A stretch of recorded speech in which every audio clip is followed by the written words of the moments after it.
डूंगरपुर से बड़ी खबर। उपचुनाव की तैयारियों में जुटी है बीजेपी प्रदेश प्रभारी राधा मोहन दास 2 दिवसीय दौरा है। 84 विधानसभा सीट को लेकर बैठकें लेंगे बीजेपी प्रभारी। आज चिखली कुआं और सलाशी मंडल की बैठक लेंगे राधा मोहन। कल जो है गुजेश्वर जोथरी और सीमलवाड़ा मंडल की मीटिंग लेंगे।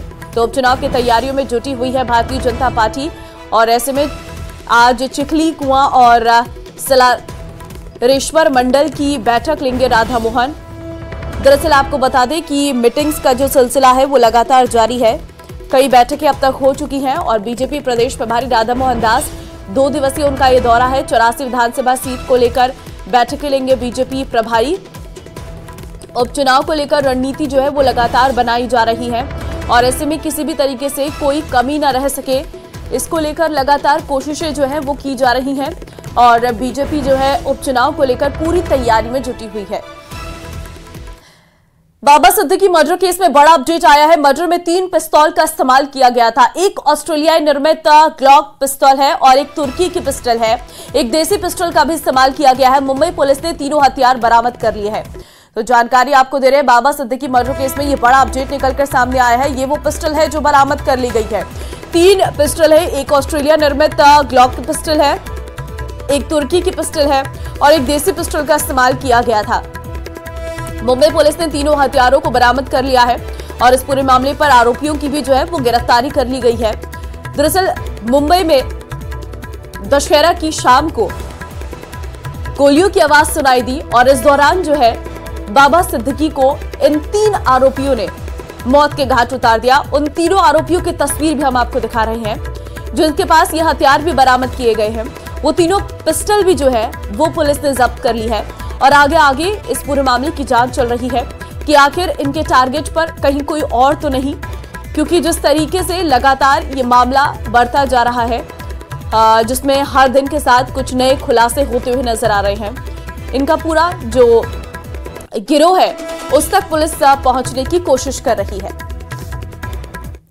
और अब बड़ी खबर हरियाणा से है। आज हरियाणा में नई सरकार का शपथ ग्रहण होगा। नायब सिंह सैनी लगातार दूसरी बार हरियाणा के मुख्यमंत्री पद की शपथ लेंगे। शपथ ग्रहण समारोह में प्रधानमंत्री नरेंद्र मोदी, गृह मंत्री अमित शाह, रक्षा मंत्री राजनाथ सिंह के साथ बीजेपी और एनडीए शासित राज्यों के मुख्यमंत्री और उप मुख्यमंत्री शामिल होंगे। यानी कि नायब सिंह सैनी के शपथ ग्रहण समारोह में आज एनडीए का बड़ा शक्ति प्रदर्शन देखने को मिलने वाला है। तो आज दूसरी बार मुख्यमंत्री पद की शपथ लेने वाले हैं नायब सिंह सैनी। कल गृह मंत्री अमित शाह की मौजूदगी में नायब सिंह सैनी को विधायक दल का नेता चुना गया था और आज जो है शपथ ग्रहण समारोह रहने वाला है। तो यहाँ पर आप देख सकते हैं किस तरीके की खुशी जो है वो बीजेपी में देखने को मिल रही है। नायब सिंह सैनी को भले ही बहुत कम समय के लिए जिम्मेदारी दी गई थी, मनोहर लाल खट्टर के जगह पर नायब सिंह सैनी को सीएम पद की जिम्मेदारी दी गई और उसके ठीक तुरंत बाद जो है चुनाव आ गए और ऐसे में जब बीजेपी ने वहां पर जीत दर्ज की तो गृह मंत्री अमित शाह ने किस तरीके से नायब सिंह सैनी की पीठ थपथपाई वो आप साफ तौर पर इस वीडियो में देख भी सकते हैं। आज की एक और बड़ी खबर यह है कि हरियाणा में नई सरकार की शपथ ग्रहण समारोह के ठीक बाद चंडीगढ़ में एनडीए की बड़ी बैठक होने वाली है और इस बैठक में बीजेपी और एनडीए शासित सभी राज्यों के मुख्यमंत्री और उप मुख्यमंत्री शामिल होंगे और जानकारी के मुताबिक प्रधानमंत्री नरेंद्र मोदी एनडीए की बैठक को संबोधित करेंगे और इसके अलावा बीजेपी अध्यक्ष जेपी नड्डा, रक्षा मंत्री राजनाथ सिंह, गृह मंत्री अमित शाह, आंध्र प्रदेश के मुख्यमंत्री चंद्रबाबू नायडू और नागालैंड के मुख्यमंत्री के भतीजे रियो भी चर्चा का नेतृत्व करेंगे और बैठक में बीजेपी के 13 मुख्यमंत्री, 16 उप मुख्यमंत्री, जबकि महाराष्ट्र, आंध्र प्रदेश, बिहार, सिक्किम, नागालैंड और मेघालय के मुख्यमंत्री इसमें शामिल होंगे। इस बैठक में राष्ट्रीय विकास के मुद्दे को शामिल करते हुए एक संयुक्त एजेंडे पर विचार विमर्श किया जाएगा। इसमें संविधान का अमृत महोत्सव मनाने और लोकतंत्र की हत्या के प्रयास की 50वीं वर्षगांठ जैसे विषयों पर चर्चा होगी। जो चंडीगढ़ में दोपहर 3 बजे ये बैठक आज एनडीए नेताओं की रहने वाली है। केंद्र में तीसरी बार सरकार बनाने के बाद ये पहली बैठक आज है। चंडीगढ़ में दोपहर 3 बजे एनडीए की ये बैठक रहने वाली है जिसमें एनडीए के सभी दलों के नेता मौजूद रहेंगे। एनडीए शासित राज्यों के सीएम, डिप्टी सीएम भी इसमें शामिल रहने वाले हैं और पीएम मोदी एनडीए की इस बैठक को संबोधित करेंगे। केंद्रीय चुनाव आयुक्त राजीव कुमार का पिथौरागढ़ के रालम गांव से रेस्क्यू कर लिया गया है और केंद्रीय चुनाव आयुक्त राजीव कुमार सुरक्षित मुनस्यारी पहुंच गए हैं। आपको बता दें कि कल केंद्रीय निर्वाचन आयुक्त और उत्तराखंड के उप मुख्य निर्वाचन अधिकारी विजय के साथ मीलम के लिए देहरादून से निकले थे, लेकिन मौसम खराब होने के कारण हेलीकॉप्टर को रालम में इमरजेंसी लैंडिंग करनी पड़ी, जिसके बाद केंद्रीय चुनाव आयुक्त राजीव कुमार वहीं फंस गए और कल रात राजीव कुमार को गांव में ही गुजारनी पड़ी। वहीं आज सुबह सभी 4 लोगों का सफल रेस्क्यू कर लिया गया है।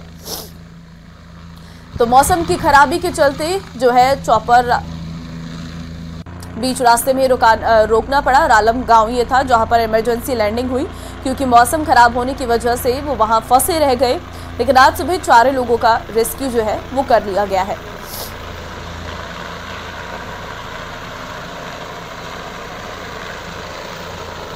और अब जो है सुरक्षित राजीव कुमार मुनस्यारी पहुंच चुके हैं और यहां से अब आगे के लिए प्रस्थान करेंगे।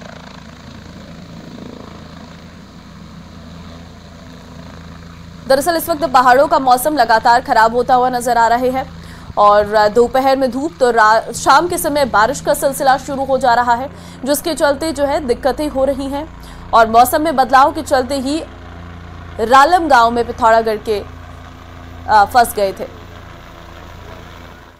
बहराइच बवाल में रोज नए खुलासे हो रहे हैं। बवाल में मारे गए लड़की पोस्टमार्टम रिपोर्ट में जो है कई बड़े खुलासे हुए हैं। दरअसल बहराइच के सीएमओ ने खुलासा किया है कि बहराइच बवाल में मरने वाले लड़के के शरीर में 30 छर्रे लगने से मौत हुई थी और इतना ही नहीं, लड़के के शरीर पर चोट और जलाए जाने के भी निशान मिले हैं और पोस्टमार्टम रिपोर्ट में मौत की वजह जो है वो शरीर से अधिक खून बहना बताया जा रहा है। ये देखिए रिपोर्ट।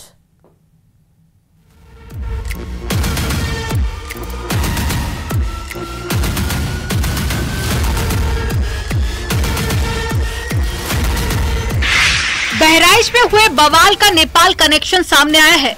बताया जा रहा है गोलीकांड का मुख्य आरोपी अब्दुल हमीद और उसके 2 बेटे नेपाल भाग गए हैं।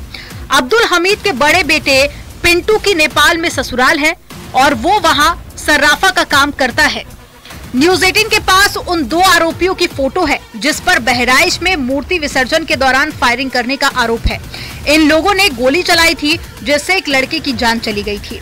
एक लड़के के हाथ में बंदूक है जबकि दूसरा लड़का घर से लगातार पत्थर और बोतलें नीचे फेंक रहा था। पुलिस को इन्हीं मुख्य आरोपियों की तलाश है। एसटीएफ भी बहराइच के बवालियों की तलाश में जुट गई है। बहराइच में मूर्ति विसर्जन के दौरान हुए बवाल और एक लड़के की हत्या के मामले में बड़ा खुलासा हुआ। बहराइच के सीएमओ ने जानकारी दी। शरीर में 30 छर्रे लगने से हुई मौत। पैरों के अंगूठे के नाखून टूटे हुए थे। शरीर पर चोट और जलाने के भी निशान मिले। ज्यादा खून निकलना बना मौत की वजह। छर्रों के लगने के कारण अत्यधिक रक्तस्राव हुआ है और उसके कारण मृत्यु हुई है। कितने छर्रे सर लगे हैं? 25 से 30 के करीब लगे होंगे। सर ये भी बताया जा रहा है कि बर्न है और अंगूठों के नाखूनों के साथ छेड़खानी की गई, किस तरीके से हुआ? दोनों पैर के अंगूठों के नाखून का कुछ हिस्सा गायब है और वो किसी न किसी तरह की चोट से ही पैदा हुआ है। उस तरह का घाव, तो वहाँ चोट लगी है। बर्न भी शुरू हुआ है इसमें? बर्न जैसा कुछ है नहीं है, इस पर डिटेल में वो टीम ही बता पाएगी। कुछ काला जैसा था वहाँ। मौत का सर कारण क्या रहा है? मौत का कारण छर्रों के लगने से अत्यधिक ब्लीडिंग और ब्लीडिंग से शॉक से डेथ। बहराइच में हुए बवाल पर संभल से एसपी सांसद जियाउर रहमान बर्क का कहना है, लोगों के दिल से पुलिस और प्रशासन का खौफ निकल चुका है। सरकार सिर्फ दिखाने के लिए कार्रवाई करती है। हमारी मांग है एक तरफा कार्रवाई ना हो, सभी दोषियों के खिलाफ सख्त कार्रवाई होनी चाहिए। सरकार पूरी तरह से नाकाम है, फेल है और कानून व्यवस्था लागू नहीं कर पा रही। यहाँ पर अगर इस टाइप की कहीं घटनाएं होती हैं, चाहे वो किसी भी धर्म समाज बिरादरी से ताल्लुक रखता हो, उसके खिलाफ सख्त कार्रवाई होनी चाहिए। लोगों के दिलों से पुलिस प्रशासन का खौफ निकल चुका है, क्योंकि सरकार सिर्फ और सिर्फ कार्रवाई अगर करती है तो अपनी राजनीति के लिए उन लोगों के हमारे समाज के खिलाफ दिखाने के लिए करती है। अगर अपना कानून का राज नहीं कर पा रही है तो फिर मैं तो चाहूंगा कि यहाँ बेहतर है कि राष्ट्रपति शासन लगे, जिससे कि कम से कम कानून व्यवस्था का राज कायम रहे। बहराइच में मूर्ति विसर्जन में हुई हिंसा के बाद से मार्केट में दुकानें कई दिनों तक बंद है। तनाव वाले इलाकों में सुरक्षा के चाक चौबंद इंतजाम किए गए। पुलिस ने इस पूरे मामले में 50 लोगों को हिरासत में लिया। वहीं हिंसा के मुख्य आरोपी अब्दुल हमीद और उसके लड़के फरार हैं, जिसकी वजह से स्थानीय लोगों में काफी नाराजगी है।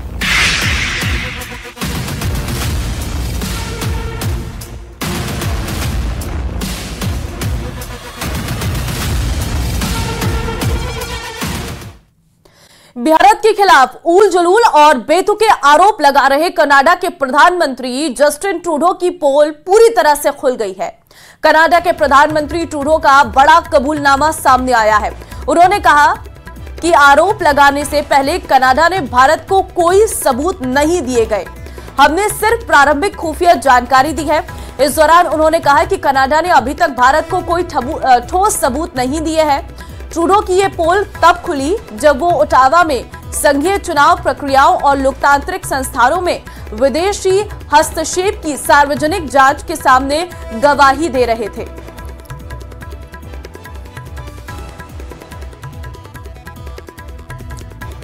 भारत के विदेश मंत्री एस जयशंकर भले ही पाकिस्तान से दौरे से दिल्ली वापस लौट आए हो, लेकिन उनकी कहीं बातें पाकिस्तान के कान में सुई की तरह चुभ रही होगी।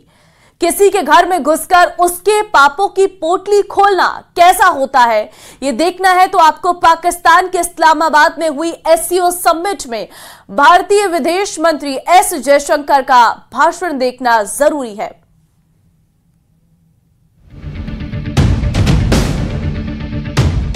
आतंकवाद के मुद्दे पर भारत ने संयुक्त राष्ट्र समेत कई अंतर्राष्ट्रीय मंचों पर पाकिस्तान को कई बार लताड़ लगाई है, लेकिन यह पहला मौका है जब भारत ने पाकिस्तान की जमीन पर ही उसे आतंकवाद के मुद्दे पर धो डाला। विदेश मंत्री एस जयशंकर ने पाकिस्तान में घुसकर आतंकवाद पर ऐसी स्ट्राइक की है कि पाकिस्तान तिलमिला कर रह गया। पाकिस्तान की राजधानी इस्लामाबाद में एससीओ समिट की अध्यक्षता कर रहे शहबाज शरीफ चाहकर भी भारत की बातों का जवाब नहीं दे पाए। पाकिस्तान की हालत ऐसी हो गई थी जैसे किसी को मार पड़े, दर्द से रोना आए लेकिन रो भी ना पाए। बेहद सधे हुए अंदाज और नपे-तुले अल्फाज में एस जयशंकर ने पाक की जमीन पर आयोजित एससीओ के मंच से पाकिस्तान और चीन दोनों को एक साथ सुना दिया। अपने भाषण में एस जयशंकर ने आतंकवाद को सबसे बड़ा खतरा बताते हुए एससीओ में शामिल देशों को 5 अहम संदेश दिए। पहला, आतंकवाद मानवता के लिए चुनौती। दूसरा, आतंकवाद का खात्मा जरूरी। तीसरा, 3 बुराइयों का मुकाबला जरूरी। चौथा, सीपीईसी की ओर इशारा। पांचवा, चीन और पाकिस्तान को नसीहत। यही नहीं, एस जयशंकर ने पाकिस्तान की उन सारी उम्मीदों पर पानी फेर दिया जो उनके दौरे से पाकिस्तान पाले बैठा था। पाकिस्तान के लोग उम्मीद लगाए बैठे थे कि शायद एस जयशंकर के दौरे से भारत और पाकिस्तान के बीच रिश्तों में तनाव थोड़ा कम हो, दोनों देशों के रिश्तों पर जमी बर्फ पिघले और भारत पाकिस्तान के बीच फिर से ट्रेड शुरू हो। लेकिन एस जयशंकर ने एससीओ के मंच से पाकिस्तान और चीन दोनों को खरे शब्दों में ये संदेश दिया कि पहले सदस्य देशों को अच्छा और ईमानदार पड़ोसी बनने की जरूरत है। सीमा पार से आतंकवाद, उग्रवाद और अलगाववाद खत्म हो। बेईमानी, धोखेबाजी, खराब पड़ोसी, एससीओ चार्टर का उल्लंघन, आपसी सम्मान और संप्रभु समानता पैदा करने की जरूरत, क्षेत्रीय अखंडता और संप्रभुता को मान्यता देना जरूरी। सहयोग का आधार एक तरफा एजेंडा नहीं, वास्तविक भागीदारी हो। व्यापार और व्यापारिक मार्गों से एससीओ की तरक्की नहीं हो पाएगी। एससीओ समिट में एस जयशंकर ने कहा कि हमारी कोशिशें तभी रंग लाएंगी जब एससीओ चार्टर के प्रति सभी देश प्रतिबद्ध होंगे। उन्होंने कहा कि विकास और वृद्धि के लिए शांति और स्थिरता जरूरी शर्त है। उन्होंने चीन और पाकिस्तान को याद दिलाया कि एससीओ चार्टर में 3 बुराइयों से निपटने में किसी भी तरह का समझौता नहीं करने की बात कही गई है। पहला आतंकवाद, दूसरा उग्रवाद और तीसरा अलगाववाद। उन्होंने आगे जो कहा उसे पाकिस्तान को नसीहत के तौर पर देखा जा रहा है। उन्होंने कहा कि अगर ये तीनों बुराइयां सीमा पार बढ़ती रहीं तो समांतर रूप से व्यापार, ऊर्जा प्रवाह, संपर्क और लोगों के बीच आदान प्रदान को बढ़ावा देने की संभावना नहीं है। इस्लामाबाद में भारत ने एससीओ के सभी सदस्य देशों को संगठन के प्रभाव का एक दूसरा आईना भी दिखाया, जिसमें अगर सभी सदस्य देश एससीओ चार्टर का ईमानदारी से पालन करते हैं तो तस्वीर कितनी बदली होगी, ये भारत ने बताया। एस जयशंकर ने कहा कि इस्लामाबाद में आज हमारा एजेंडा हमें उन संभावनाओं की एक झलक देता है। औद्योगिक सहयोग प्रतिस्पर्धा को बढ़ा सकता है और श्रम बाजारों का विस्तार कर सकता है।